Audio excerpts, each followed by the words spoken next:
Global Monetary Watch begins today by addressing the landscape of the Iraqi financial sector with a level of sobriety and directness that the current environment demands. It is essential to start by establishing a clear boundary. We are not here to provide you with a specific date or to suggest that a major event is guaranteed to occur within a particular time frame. In this complex arena of international finance and sovereign currency, there are no certainties until an official announcement is made by the governing authorities. Anyone who offers you a definitive timeline without an official document to back it up is not providing an accurate representation of how central banking functions. Our objective is to navigate the actual developments on the ground, interpreting the signals and understanding the structural triggers that will define the transition when it eventually arrives. We are looking specifically at why certain months, such as February, are mentioned in serious institutional circles as conditional windows of opportunity rather than hard promises. By the time we conclude this analysis, you will have a comprehensive understanding of the distinction between a system that has been fully prepared and a system that has been activated, allowing you to filter out the noise and focus on the substantive data that truly matters for the future of the monetary landscape. The most fundamental concept that must be understood, and one that we will revisit throughout this discussion, is that building the machinery of a financial system is entirely different from flipping the switch that sets it into motion. This distinction is the primary lens through which every update regarding Iraq's banking sector must be viewed. Currently, a significant amount of the credible information emerging from institutional sources is focused on the construction and refinement of this machinery. We are seeing reports of systems being rigorously tested, infrastructure being modernized to meet global standards, and compliance frameworks being tightened to ensure they align with international expectations. Furthermore, the reconstruction of correspondent banking relationships is a meticulous process that requires time and verification. While these developments are undeniably significant and represent a high degree of progress, they do not constitute an activation event. Confusing the preparation phase with the execution phase is what often leads to frustration and emotional exhaustion for those following this topic closely. Therefore, we must analyze these layers of infrastructure one by one to see how they contribute to the eventual goal of a fully integrated financial system. When a sovereign nation prepares to alter the way its currency interacts with the global market, it is tasked with building an immense amount of invisible infrastructure that must be verified before any policy changes are made public. This involves establishing payment clearing systems that are capable of communicating with major financial hubs in New York, London, and Tokyo. These systems must utilize standardized international formatting protocols, such as ISO 2022, to ensure that transactions are processed accurately and without delay. Without these technical bridges, a country's banking sector remains isolated. In Iraq's case, the work involved in upgrading these messaging standards is a massive undertaking that happens behind the scenes, far removed from the public eye. If a central bank were to attempt a major policy shift without these systems being fully operational, the result would be catastrophic technical failures and a loss of international confidence. This technical groundwork is the wiring of the machine, and while it may be nearing completion, its existence alone does not mean the power has been turned on. Beyond the technical software and messaging protocols, there is the critical requirement of capital adequacy and financial strength within local commercial banks. International banks are hesitant to engage in correspondent relationships with domestic institutions that do not meet minimum financial stability standards. This means that for the machinery to be functional, the internal banks within Iraq must undergo a rigorous process of recapitalization and auditing. They must prove that they have the liquidity and the management capabilities to handle international trade and settlement. This involves the implementation of strict anti-money laundering protocols and know your customer standards that satisfy global regulators. These reforms are often unglamorous and slow, involving thousands of pages of documentation and the training of bank staff across the country. However, they are the prerequisite for any future expansion of the currency's role. A bank in a major global city will not process a transfer from a local bank if it cannot be certain of the source of funds or the legitimacy of the transaction. Legal frameworks represent another essential component of the banking machinery that must be finalized before any significant change occurs. In any functioning economy, policy shifts are not merely verbal agreements. They must be codified into law and published in the official government gazette to be binding and enforceable. This legal scaffolding ensures that when a new mechanism or rate is introduced, there is a clear regulatory path for how contracts, wages, and international debts are handled. This process requires coordination between the central bank, the Ministry of Finance, and the legislative bodies. Often, we see the technical preparation moving faster than the legal preparation, or vice versa, which creates the appearance of delays. However, from an institutional perspective, these are simply parallel tracks that must eventually meet. The publication of these regulations provides the legal certainty that international investors and foreign governments require before they commit to a new financial environment. Training the human element within these institutions is perhaps the most time-consuming part of building the machine. Even the most advanced payment clearing system is useless if the personnel operating it are not fully versed in the new protocols. We are talking about thousands of employees across the Central Bank of Iraq and the commercial banking sector who must be trained to use new digital platforms, adhere to new compliance standards, and understand the mechanics of international settlement. This training often involves cooperation with international organizations and foreign central banks. This work is intentionally kept quiet to prevent market volatility. If a central bank were to loudly announce that it is training its staff for a specific currency event, it would trigger massive speculation that could undermine the stability of the very system they are trying to build. Consequently, the preparation happens in a controlled, low-profile environment until the very moment of readiness. The reason these preparations must remain quiet is rooted in the need to manage volatility and prevent speculative bubbles. If a central bank telegraphs its final move too early, it allows market participants to front-run the decision, which can drain reserves or cause dramatic fluctuations in the value of the currency before the official system is ready to handle the pressure. Therefore, official public statements from central bank governors often remain cautious and measured, even when the technical work is almost complete. This creates a gap between what is happening behind closed doors and what is being said in press conferences.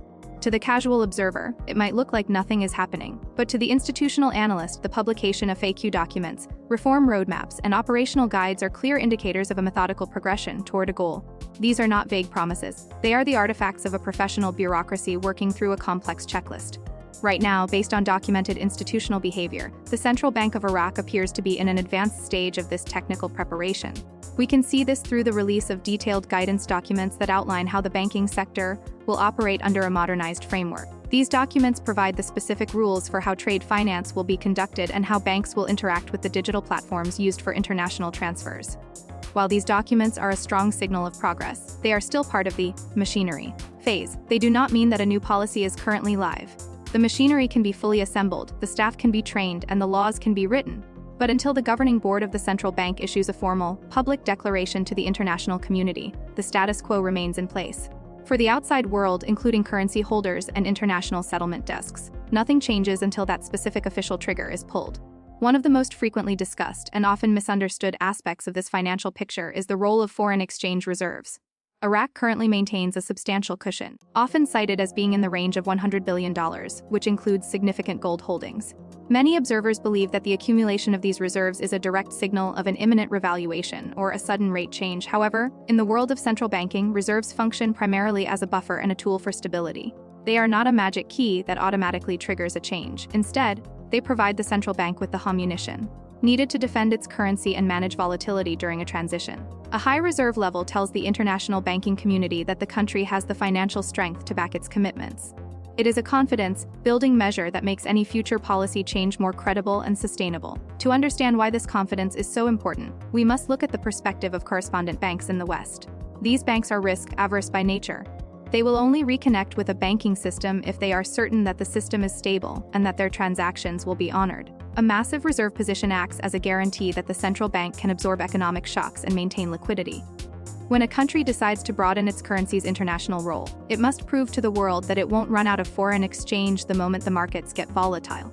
Therefore, while the reserves are an essential foundation for any future move, they are a defensive tool rather than an offensive trigger. They represent the fuel in the tank of the machine, but the driver still has to decide when to turn the key. This leads us to the delicate topic of timing and why certain windows, like February, become the subject of intense focus. In professional financial analysis, timing is never about picking a lucky day on the calendar. Instead, it is about the intersection of three critical variables: technical readiness, political stability, and the security environment. When these three factors align, a window of opportunity opens. If any one of them is out of alignment, the window remains closed. For example, the central bank might have its technical systems ready and its reserves in place, but if there is significant political uncertainty or a regional security crisis, the international partners will likely hesitate. Correspondent banks do not want to increase their exposure to a region that is experiencing instability. Therefore, analysts watch these three pillars constantly to see if the conditions for a successful transition are being met. The security environment in the Middle East is currently one of the most significant variables affecting the timing of financial reforms. We have seen documented movements of military and naval assets in the region, which serve as a form of strategic communication between nations. While these might seem like separate geopolitical issues, they are directly tied to the banking sector. International capital flows towards safety and stability. If the presence of these military assets succeeds in deterring escalation and maintaining a predictable environment, It keeps the window for financial policy moves open. However, if the regional temperature rises to a point where international banks feel that their operations are at risk, they will pull back and wait for clarity. This is why seasoned analysts do not just look at banking bulletins. They also monitor diplomatic and security developments as part of a single, integrated picture. Internal political coordination is another layer of complexity that must be navigated before the switch is flipped. A major change in monetary policy is not something a central bank does in a vacuum. It has profound implications for every part of the government, from the Ministry of Oil to the Ministry of Labor. It affects how the national budget is calculated, how government employees are paid, and how international contracts are denominated. Therefore, a significant policy shift requires consensus among various political factions and institutional leaders. Sometimes, the public disagreements and theater we see in the headlines can mask the quiet work being done by technocrats to align these different interests. Other times, political gridlock can genuinely stall progress. The way to tell the difference is to watch for official documents and regulatory changes rather than political speeches or press headlines. The single most important trigger to watch for is a formal, public declaration from the Central Bank of Iraq. This is the moment that separates the preparation phase from the execution phase. This announcement will not be a rumor on social media or a leaked private message. It will be a documented statement posted on the central bank's official platforms. It will describe the new operational mechanics, the effective date, and the rules for settlement. This is the signal that international clearinghouses and settlement systems need to update their internal rate sheets and messaging protocols. Once this announcement is made, a sequence of events is set in motion that involves banks around the world adjusting their systems to reflect the new reality.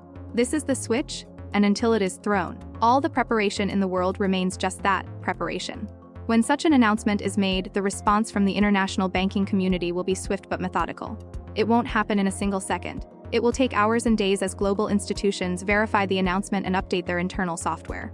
Foreign exchange desks will receive new guidance and payment networks will adjust their routing. Because this process is so complex, central banks often coordinate with their international partners before making the announcement to ensure that the transition is smooth. This coordination is why months of quiet work precede the public moment. If the groundwork has been done correctly, the announcement is simply the final step in a long process, ensuring that the system doesn't break under the weight of the new policy. For those who have been following this journey for a long time, the emotional toll can be significant. It is natural to fatigue after years of waiting and witnessing various cycles of hope and disappointment. Many have seen promises made by unofficial sources that never came to fruition, leading to a sense of cynicism. However, this hard-earned skepticism can actually be a valuable tool if it is used correctly. Instead of being swept away by every new rumor, you can use your experience to focus on the objective, documented signals that truly matter. By shifting your perspective from waiting for a date to monitoring a checklist of institutional milestones, you protect your emotional well-being and gain a clearer understanding of the actual progress being made. To help structure this perspective, we can look at a specific checklist of signals that indicate the machine is transitioning to an active state.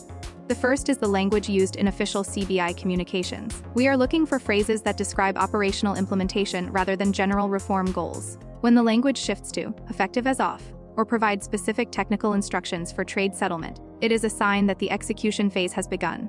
The second signal is the appearance of corresponding entries in the official government gazette. This is the legal confirmation that the policy is now the law of the land. Without a gazette entry, any announcement remains a statement of intent rather than a binding regulation. The third signal category involves operational notes from international correspondent banks. While these are often internal documents, the effects of these updates eventually become visible in how transactions are handled. If international banks begin providing their clients with new instructions on how to settle transactions in the local currency, it is a definitive sign that they have recognized a change in policy. This institutional recognition is much more powerful than any social media post because it represents the actual movement of money through the global system.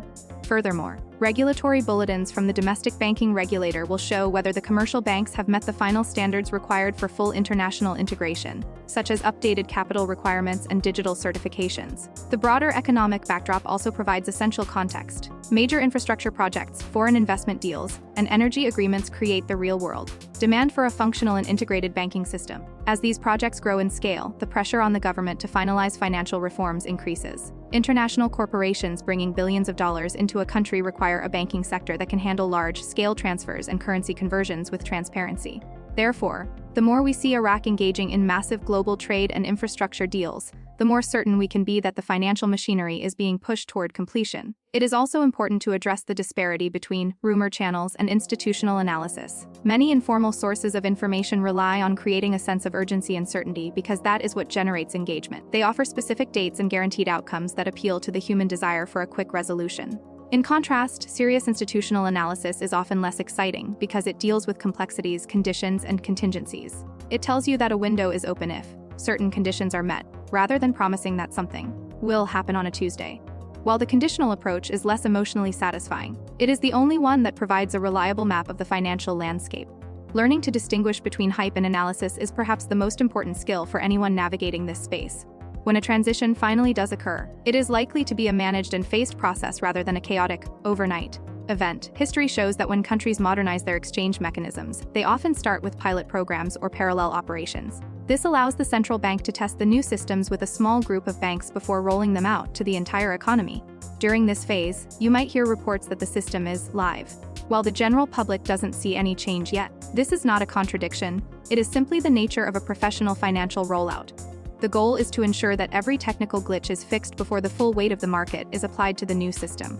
Throughout this process, the importance of personal preparedness cannot be overstated. If a significant financial event occurs, it will bring with it a host of practical considerations, including tax obligations and legal reporting requirements. Depending on where you live and how you hold your assets, the implications of a value change can vary significantly. It is wise to consult with licensed tax and legal professionals to understand the framework of your specific situation. Being prepared with the right documentation and a clear plan of action allows you to navigate a transition with confidence, rather than panic. This preparation is something you can control, regardless of what the central bank does or when they do it. Finally, we must consider the gap between the official exchange systems and the informal or parallel markets. A primary goal of banking reform is to unify these rates and bring all financial activity into the formal, transparent banking sector. This unification is a key indicator of a healthy and stable financial system. When the central bank succeeds in narrowing the gap between the official rate and the market rate, it demonstrates that it has regained control over the monetary environment.